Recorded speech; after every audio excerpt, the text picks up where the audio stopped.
16 मई 2008 की सुबह नोएडा के एक शान से फ्लैट में 14 साल की आरुषि तलवार की लाश मिलती है। जी। उसी के कमरे में गला कटा हुआ था। ये एक ऐसी खबर थी जिसने पूरे देश को हिला के रख दिया था। बिल्कुल। और उस घर का माहौल सोचिए। माता पिता डॉक्टर राजेश और डॉक्टर नूपुर तलवार, दोनों शहर के जाने माने डेंटिस्ट, एक पढ़ा लिखा संपन्न परिवार। बाहर से देखने पर सब कुछ परफेक्ट लगता था। लेकिन उस एक सुबह ने सब कुछ बदल दिया। और रहस्य की पहली परत यह थी कि घर में जबरदस्ती घुसने का कोई निशान तक नहीं था। और यहीं से मुझे लगता है हमें आज की बातचीत का मकसद साफ करना होगा। देखिए, हम इस केस की कहानी दोबारा सुनाने के लिए यहाँ नहीं हैं। सही बात है। ज्यादातर लोग इसकी मोटी मोटी बातें जानते हैं।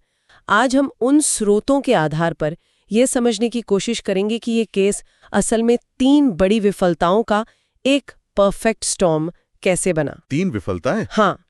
पहली, जांच की विफलता, जहां पहले 48 घंटे में ही सबूतों को लगभग बर्बाद कर दिया गया। दूसरी, मीडिया की विफलता, जिसने इसे एक आपराधिक मामले से एक प्राइम टाइम ड्रामा बना दिया। और तीसरी, शायद न्याय प्रणाली की विफलता, जो सालों तक उलझी रही। तो चलिए एक एक करके इन तीनों पर गौर करते हैं। बिल्कुल। ठीक है, तो पहली विफलता से शुरू करते हैं। शुरुआती जांच। जब पुलिस वहां पहुंची तो सीन क्या था? दरवाजा अंदर से बंद, लूटपाट का कोई निशान नहीं। तो उनका पहला शक किस पर गया? उनका पहला शक, जैसा कि ऐसे कई मामलों में होता है, घर के घरेलू सहायक हेमराज पर गया। अच्छा, जो उस सुबह से गायब था? हाँ बिल्कुल, वो उस सुबह से गायब था। पुलिस के लिए कहानी बहुत सीधी थी। नौकर ने हत्या की और पैसे या किसी और वजह से नेपाल भाग गया। और उन्होंने टीमें भी भेज दी उसे पकड़ने के लिए? फौरन उन्होंने तुरंत उसे पकड़ने के लिए टीमें भी रवाना कर दी। तो ये कंफर्मेशन बायस का एक क्लासिक मामला था। पुलिस ने पहले ही मन बना लिया कि कातिल नौकर ही है। बिल्कुल, और फिर वो बस वही सबूत ढूंढ रहे थे जो उनकी इस कहानी में फिट बैठे। और यही इस केस की पहली और शायद सबसे बड़ी गलती थी। हाँ, क्योंकि जब आप पहले से ही एक नतीजे पर पहुंच जाते हैं तो आप बाकी संभावनाओं के लिए दरवाजे बंद कर देते हैं। पुलिस का पूरा ध्यान हेमराज को खोजने पर था। उन्होंने क्राइम सीन को ठीक से सील तक नहीं किया। अच्छा। जी, रिपोर्ट्स बताती हैं कि दर्जनों लोग, रिश्तेदार, पड़ोसी, मीडिया वाले, सब उस कमरे से अंदर बाहर आ जा रहे थे जहां हत्या हुई थी। तो सारे सबूत तो सब कुछ, उंगलियों के निशान, खून के धब्बे, सब कुछ लगभग बर्बाद हो चुका था। और फिर अगले ही दिन ये पूरी की पूरी थ्योरी ताश के पत्तों की तरह ढह जाती है। हाँ, घर की छत पर एक और लाश मिलती है, हेमराज की। अगले दिन एक रिटायर्ड पुलिस ऑफिसर जो तलवार परिवार के दोस्त थे, उन्होंने छत पर जाकर देखने की बात कही। पुलिस तो पहले मान ही नहीं रही थी। सच में? हाँ। जब जोर दिया गया तब छत का दरवाजा खोला गया और वहां हेमराज की लाश मिली। उसे घसीटकर एयर कंडीशनर के पैनल के पीछे छुपाया गया था और उसका भी गला वैसे ही काटा गया था। लगभग वैसे ही। ये तो किसी भी जांच एजेंसी के लिए बुरे सपने जैसा है। एक ही झटके में आपका जो मुख्य संदिग्ध था, वो अब एक दूसरा पीड़ित बन गया था। तब उनके पास बचा क्या था? क्या वो वापस ग्राउंड जीरो पर आ गए थे? वो ग्राउंड जीरो से भी पीछे चले गए थे, क्योंकि अब उनके पास न सिर्फ कोई संदिग्ध नहीं था, बल्कि एक ऐसा क्राइम सीन था जो पूरी तरह से दूषित हो चुका था। पहले 48 घंटे किसी भी मर्डर इन्वेस्टिगेशन के लिए सबसे जरूरी होते हैं, और यहाँ वो घंटे हमेशा के लिए खो चुके थे। और अब सबूतों की जगह को कहानियों ने भर दिया होगा। बिल्कुल, उस खाली जगह को भरने के लिए कहानियों और थ्योरीज ने ले ली। और यहीं से मुझे लगता है जांच की दिशा 180 डिग्री घूमकर सीधे माता पिता की तरफ मुड़ गई। लेकिन ऐसा हुआ क्यों? क्या कोई ठोस सबूत मिला था उनके खिलाफ? कोई ठोस सबूत नहीं था। असल में सबूतों के अभाव ने ही उन्हें संदिग्ध बनाया। ये कैसे? पुलिस की थियरी ये थी कि जब घर में बाहर से कोई नहीं आया तो जाहिर है कातिल अंदर ही होगा। और अंदर कौन था? सिर्फ माता पिता। अच्छा। इसी आधार पर पुलिस ने एक प्रेस कॉन्फ्रेंस की और ऑनर किलिंग की एक सनसनीखेज थियरी पेश कर दी। ये ऑनर किलिंग वाली थ्योरी आई कहाँ से? इसका आधार क्या था? फोरेंसिक आधार था कोई? कोई फोरेंसिक आधार नहीं था। ये सिर्फ एक कहानी थी जो पुलिस ने बनाई। एक धारणा। हाँ, कि शायद पिता ने अपनी बेटी और नौकर को किसी आपत्तिजनक स्थिति में देख लिया होगा और गुस्से में आकर दोनों की हत्या कर दी। ये एक ऐसी कहानी थी जो आप कह सकती हैं समाज के नैतिक पैमाने पर खरी उतरती थी और सुनने में बहुत सनसनीखेज लगती थी। और यहीं से केस की दूसरी विफलता शुरू होती है। मीडिया का ट्रायल। बिल्कुल। ये 24/7 न्यूज का जमाना था और मीडिया ने इस कहानी को हाथों हाथ लिया। ये केस उनके लिए प्राइम टाइम गोल था।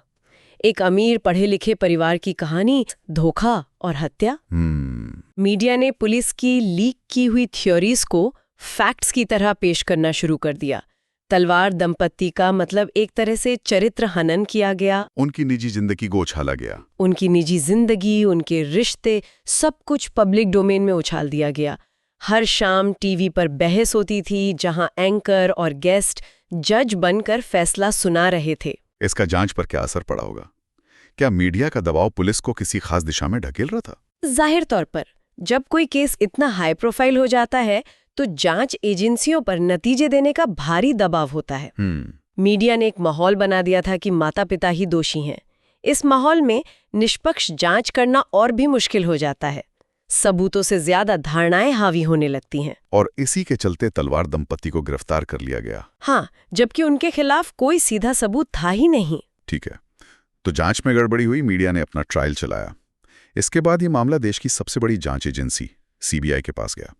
क्या उन्होंने इसे सुलझाया? यहाँ कहानी और भी ज्यादा पेचीदा हो जाती है। कैसे? सीबीआई की जो पहली टीम थी उसने जांच की और वो इस नतीजे पर पहुंची कि माता पिता के खिलाफ कोई सबूत नहीं है। अच्छा, तो फिर? उन्होंने 3 दूसरे लोगों पर शक जताया। तलवार के क्लिनिक का कंपाउंडर और उसके 2 दोस्त। इन लोगों के नार्को टेस्ट भी हुए। और उसमें कुछ निकला? हाँ, उसमें उन्होंने हत्या में शामिल होने की बात कही। तो फिर मामला यहीं खत्म क्यों नहीं हुआ? अगर सीबीआई को असली कातिल मिल गए थे तो तलवार दंपत्ति पर केस क्यों चलता रहा?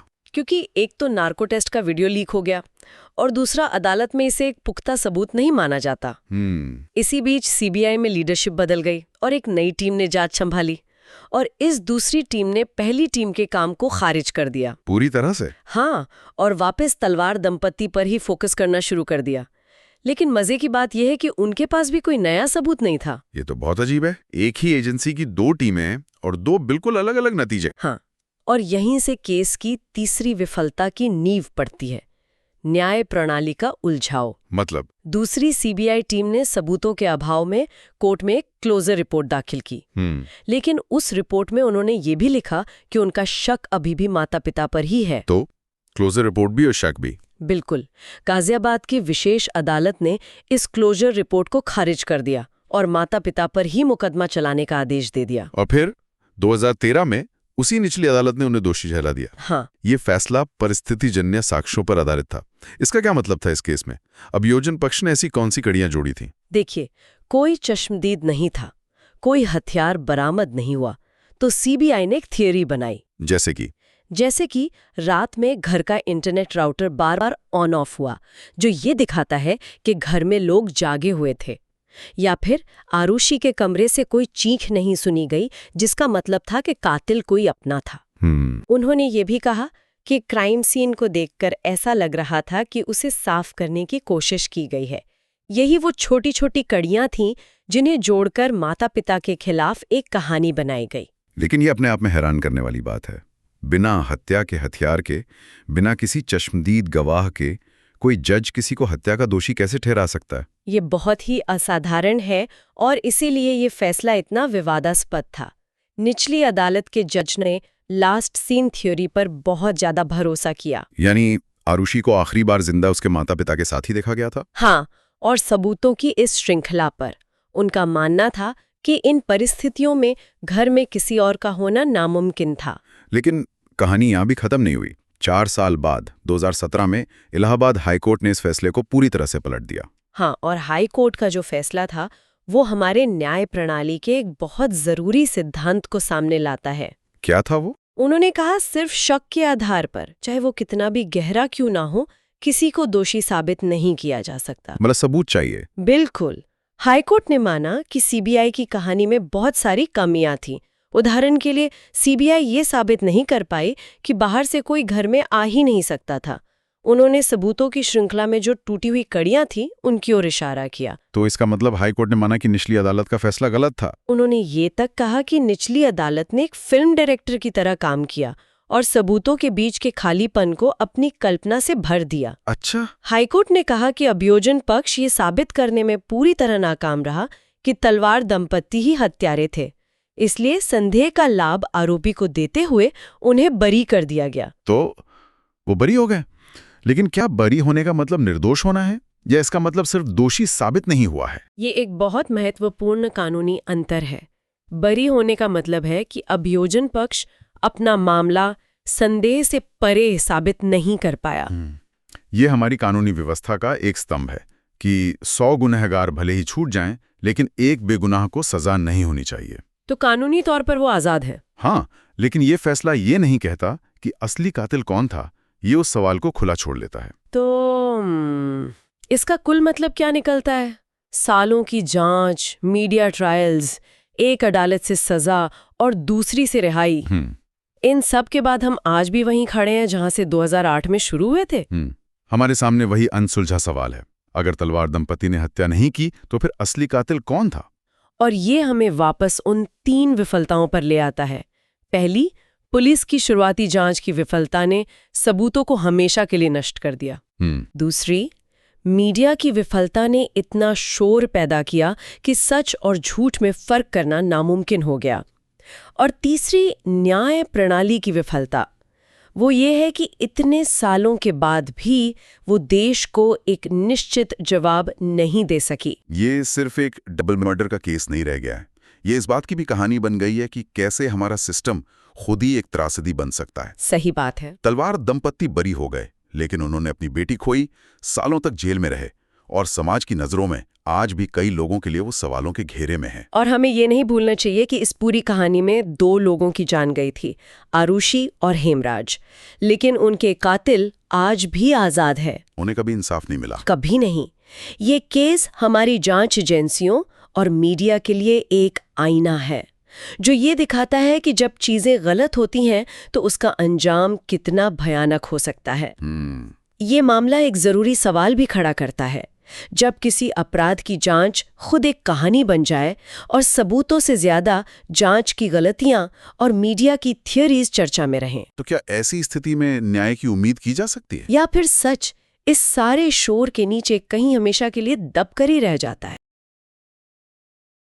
तो दोस्तों, इसी के साथ कहानी खत्म हुई और ये कहानी कभी भी सॉल्व नहीं हुई। ये केस अनसॉल्व भी रहा है। हत्यारा खुला घूम रहा है आज भी, और कोई नहीं जानता कि वो कहाँ है। अगर आपको दूसरी वीडियो सुननी है स्टोरी, तो चैनल को सब्सक्राइब कर दीजिए और मुझे कमेंट कर दीजिए अगली नेक्स्ट स्टोरी के लिए। Thank you.